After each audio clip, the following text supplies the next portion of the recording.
In today's video, I'm going to be mixing my ducklings with my chicks. Two different species of adorableness are going to go head to head in a battle. And I think they might be driving little barn cat insane. Out we go, little ones, into the wide world. Hey, Toby dog, we have more new additions to the farm. Yeah, Toby, say hello to the new chickens. You approve? Now, along with my 5-day-old chicks, I also have about 40 ducklings that are roughly 10 days old. They've been living inside the brooder house right behind me, and they've actually started to go outside. Those little ones grow up so gosh darn quick. And so in today's video, I'm gonna be mixing my ducklings with my chicks. So that means two different species of adorableness are gonna go head to head in a battle. Who will become victorious? Actually, I hope they don't go to battle, and I hope they coexist together very nicely. Because if they were to grow up peacefully, it would be really good for me as the farmer. So that's what we're actually hoping for in this video today. So that duckling that I was just holding, I put them in here with the chicks, and they seem to be getting along together pretty well already. So I think this experiment should go well. And for those of you guys who are not familiar with our YouTube channel, just know I would never actively try to put baby birds in harm's way. While this is an experiment, I feel like it has a high probability for success. All right, little ones, it's time to mix you all up. Yeah, the other ducklings seem to be pretty chill about this whole thing so far. And our ambassador duckling seems like he's doing okay as well. Just to point out something with our ducklings, you might notice this one little tiny one right here in the front. So I had a mama duck actually hatch out two ducklings, and you can actually see them both in the front row. There's the one standing on the wood right up top there, that kind of blondish one. But then there's also this tiny little brown one here. This tiny little duckling is becoming a fan favorite of everybody's. They sort of march to the beat of their own drum. They're a little bit slower than everybody else and like to be a little bit different. And actually my friend Heidi Grace was visiting the other day, and she actually named them Squirmy Little One. So I would like everybody to meet Squirmy Little One. All right, Squirmy Little One, go back to your crew. All right, let's dive right in. Set you guys free. You know, this is also the first time these chicks have ever been in a space this big too, so it'll take a little bit of adjustment time for them. Down you go. As far as feed goes, it's totally fine for the chicks to eat the duck food, so I'll continue to have the same nutrition as I have for my ducks. All right, everybody's out. Let's see how they mix together. This will be interesting.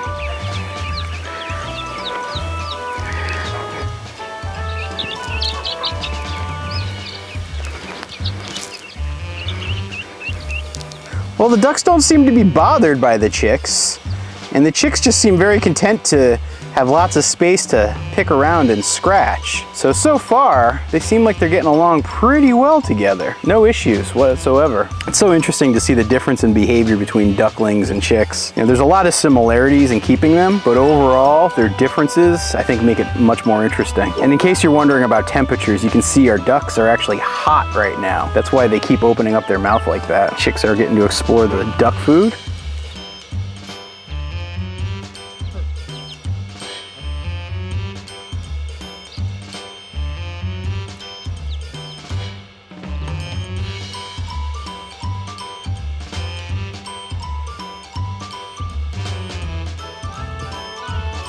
Oh no, we have a problem on the farm here. So that's why the dogs were barking. Oh dear, Toby, what's going on? It looks like the calves escaped. Uh-oh, we're gonna have to fix that. So the cattle are grazing pretty close to us right now, and so the calves slipped out, and I think they were running around. That put Toby on high alert because he knows they're not supposed to be over here. Abby's actually really mad about it. But yeah, look at them run. They're like wild broncos on the plains. The moms are not very happy about it. They want to get moved for their fresh pasture anyway, so we'll let the ducklings and chicks get settled, and I'll head out there to go get the cattle settled. Abby dog, you want to help? Yeah? You got to behave yourself, and don't you try to play with those baby birds. Hey, Amoo crew, how's it going? Good to see you guys. I bet this nice cold water tastes good today, huh? Look at it, fresh from the hose. Ooh. Yeah, it is actually really nice and cool, but I think I see what your problem is. If I look out here, it looks like they've eaten most of the pasture. The one thing that they have a lot of here that they haven't really touched is the ragweed, and I really don't think they like to eat the ragweed. So I guess it's time to move you guys to fresh pasture, huh? Hey, cows, come on, cows. Hey, cows, come on, cows.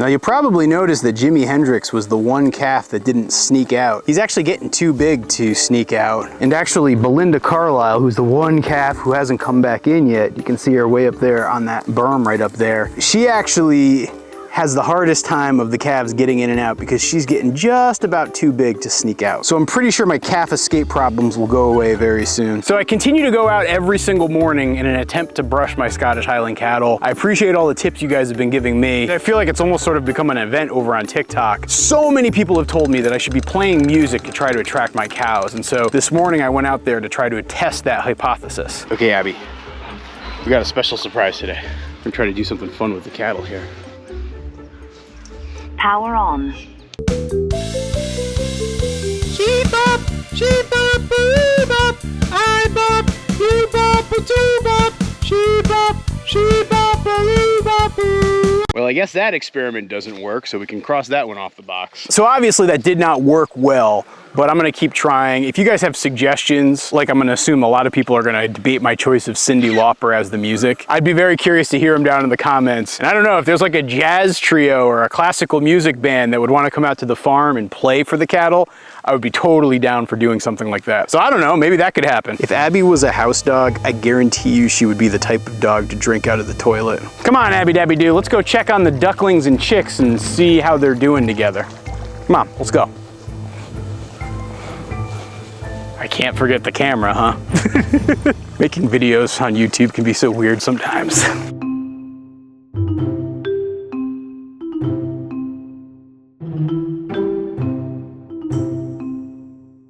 So while it doesn't look like they've become best friends, it's clear that the ducklings and chicks can coexist together pretty well. But you know, nothing brings friends together quite like peas and carrots. From that day on, we was always together. Jenny and me was like peas and carrots. There we go.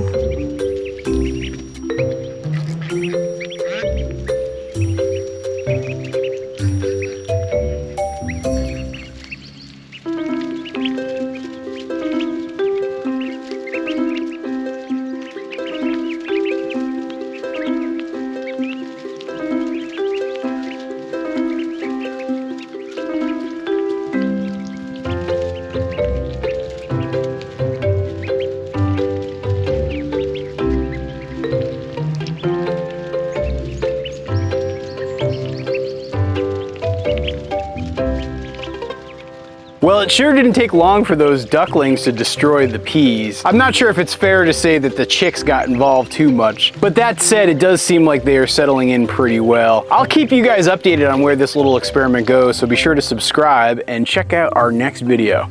Thanks for watching, everybody.